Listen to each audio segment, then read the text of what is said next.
everybody, welcome back to another episode of Beauty and the Derm. Today we're going to actually do a product review, and it's probably one you've seen a lot of on Facebook, and it is for Curology. So I got one of their VIP boxes just as like a promotional thing, and I thought, oh, you know what? A lot of people see this and we should see what's in it. So for our like little unboxings, they send you this headband. I'm going to put on my head. They are a little bit complicated, but they're just so comfortable. Thank you. Okay, so you Like, lift your hair, I just Velcro. It's just so comfortable. It's like a headband. Yeah. Okay, already that's complicated for me, but it's useful. So when you wash your face, do you always keep your hair on your face? Yes, always. Okay, that's a good idea. I usually end up keeping mine back like this, but it's always annoying if like the front of your hair gets wet. Yeah, that's exactly why I do it, because it ruins the roots, so. It's the roots, yeah. Alright, so headband plus. Next step. They give you this sponge with a string handle on it. I'm not sure that's... So I would put my hand through it like this? Yeah. Okay. And then I guess wet that and use that to wash your face. And it's a little bit coarse, so that's like an exfoliant, right? Yeah, okay. So they're telling us that that is a special type of like sponge that doesn't harbor bacteria. I'm not sure that I love the texture of it because it is a little bit like abrasive. So it's an exfoliant. When you wet it, it certainly gets moist enough, and then you can do this. But I always tell patients, you know what? The best way to wash your face is with the gloves God gave you, you know? So just wash with your hands. That's totally fine. There's no reason to use a loofah or a washcloth or a sponge. Just put stuff on, wash it with your hands, and that should be enough. But this one, it's like a decent material, but the string I think is going to be a little bit not long lasting. Yeah, that's how I feel. So forget the string and just the sponge is fine. Okay, so you also get these like little clips. So if you don't want to use the headband, I think these are actually really nice. So you talk about the clips. Yeah, so I actually love these clips for not just when I'm doing my makeup, but also to set my curls. Like I like to have, whenever I'm doing my curls in the front of my hair, like I like a little bit of like that Hollywood type of wave. And the best way to do it is with these types of clips because it doesn't leave a demarcation line in your hair, which to me is the most important thing when you're setting your hair, to make sure that you don't have those demarcation marks, because sometimes the rollers can do that or whatever. So I just want to make a little side note that she's so fancy, I don't even know what she's talking about.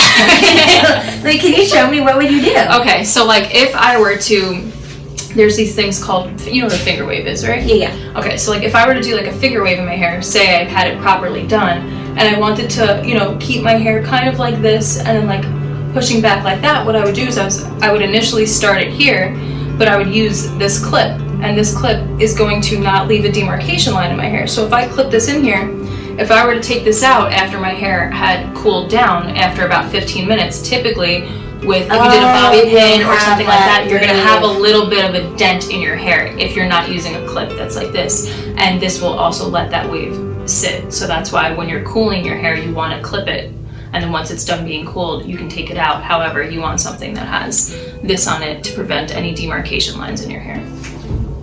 All right, Curology, so far you got an A on the clips. You got an A with the hair, cool. thing. All right, so you got a little package of clips. Mm-hmm. All right, now let's talk about, you get some of these stickers, which I guess if you're younger, you would put places. Not sure, but I like the idea about like you got this, right? Yeah, I think the little motivational ones are cute. I mean the cream on reminder. Yeah, I'm not sure that I totally know what that's about. Okay, now let's talk about what Curology is. So the idea of Curology is that it's a prescription or a subscription-based service. And basically, they tell you a couple of things, and these are the flags I always have whenever I see anything like that. So it talks about your personal dermatology provider. And I generally hate that word because you don't know who it is. That's not the same as a doctor.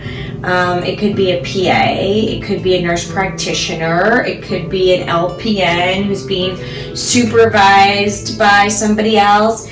So it's not to say that one is better than the other in terms of giving you advice on acne, but you don't know if the person's based in the United States, if they're based abroad, what their credentials are, where they went to school. So when you use something like a very general term like dermatology provider, I'd be really skeptical about who's actually on the other end, because actually turns out you could be somebody who their degree is in like orthopedics and they're just doing this as a side hustle. Right.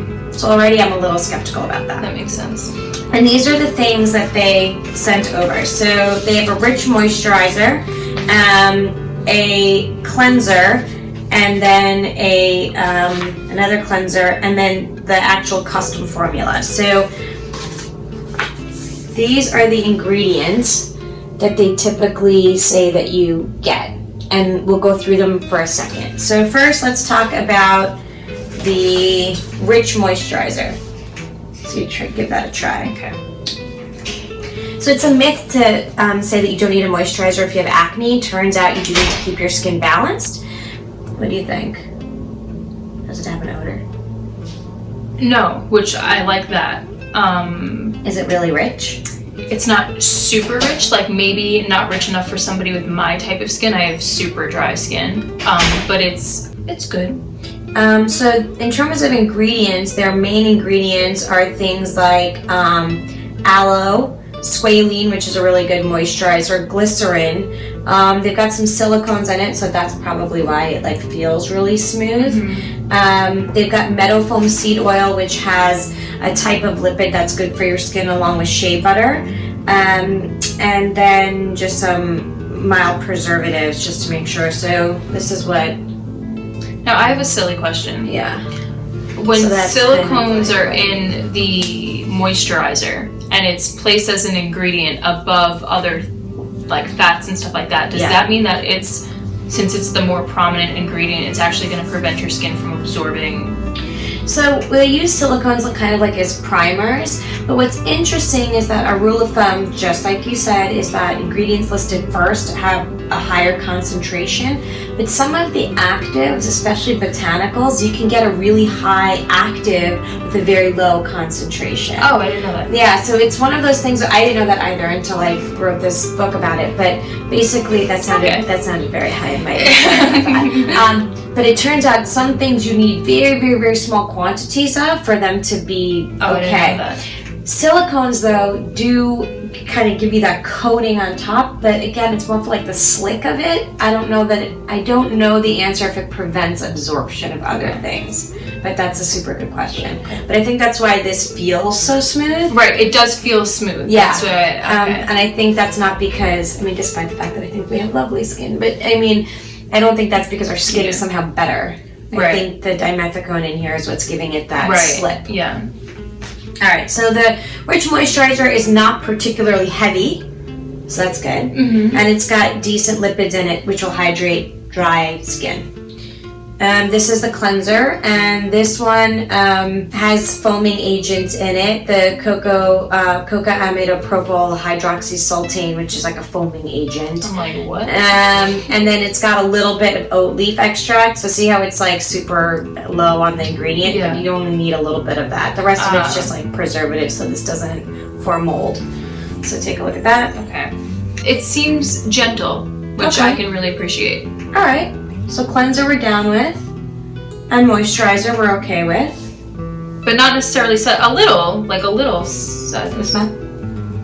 Oh, fragrance free. Plus. Yeah, that is definitely a plus. Okay, and then this is your custom formula. And it comes as a pump, and so presumably you dispense one pump for your whole face, morning and night. And this is where you get the prescription. So this is the part that I want to talk about. Okay. So there are a few ingredients that you can end up getting. One of them is tretinoin. You always want to use that at night, only because it gets deactivated with sunlight. Tretinoin is often called Retin-A. It's like the brand is Retin-A.